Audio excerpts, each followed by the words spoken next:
Samajwadi party और लोकतंत्र ये नदी के दो अलग अलग छोर हैं। इनका अरे सुनिए ना, लोकतंत्र में कब से विश्वास हो गया है, कब से लोकतंत्र में लोगों का विश्वास हो गया, इनके मुंह से ये शब्द शोभा नहीं देते हैं।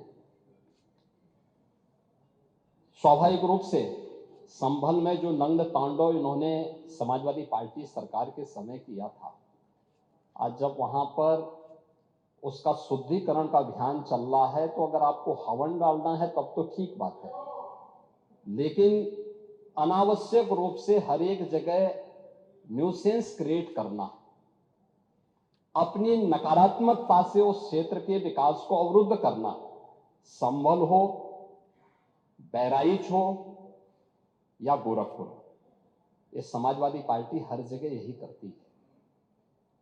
गोरखपुर के विरासत गलियारे के बारे में पांडे जी आप इतने वरिष्ठ हैं,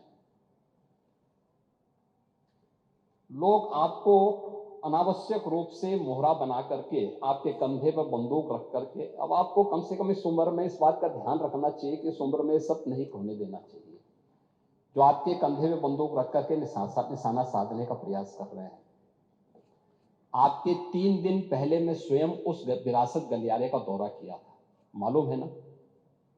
मैं एक एक व्यापारी से बात किया था और बातचीत करके, वो गोरखपुर के सबसे पुरानी मंडी है, आप तो गोरखपुर में पढ़े भी हैं, और सबसे पुराना बाजार है, लेकिन कंजेशन होने के नाते, अवैध कब्जा होने के नाते वहां पर उस कंजेशन को दूर करके आज सड़क बनाई जा रही है।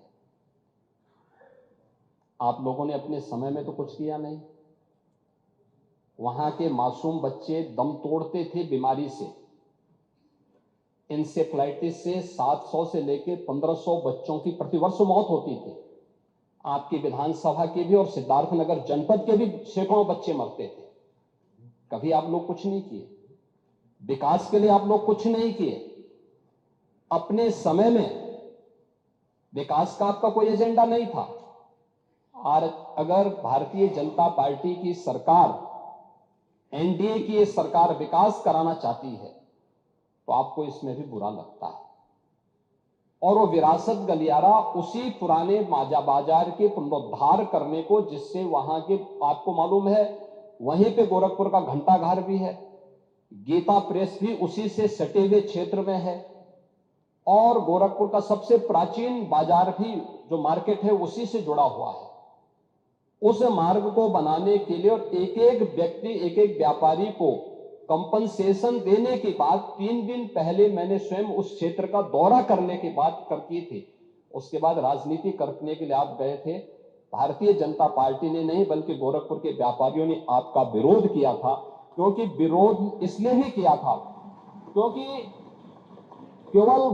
केवल वहीं का व्यापारी नहीं, प्रदेश भर के व्यापारी में समाजवादी पार्टी की चारों सरकारों के समय में जो भय और दहशत था, जो उनसे गुंडा टैक्स वसूली किया जाता था, उसके कारण व्यापारियों में आपके प्रति जो आक्रोश है, बार बार उसका खामियाजा समाजवादी पार्टी को भुगतना पड़ा था। और व्यापारी इसी बात को लेकर आशंकित थे कि उनके विकास के लिए कोई कार्य हो रहा है, उसमें फिर विघ्न बाधा पैदा करने के लिए आप गए होंगे। और व्यापारियों ने इस चीज का विरोध किया था कि भाई आप वहां बिना बुलाए मेहमान आकर के टपक पड़े हैं, विघ्न बाधा पैदा कर रहे हैं, ये नहीं होना चाहिए।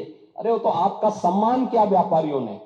अगर कोई और होता तो बहुत कायदे से उनको सही ढंग से जवाब भी देते, ये मैं विश्वास के साथ कह सकता हूं, क्योंकि समाजवादी पार्टी से उम्मीद की ही नहीं जा सकती है कि वे सुरक्षा की बात करेंगे और अच्छा विकास का कार्य कर सकेंगे।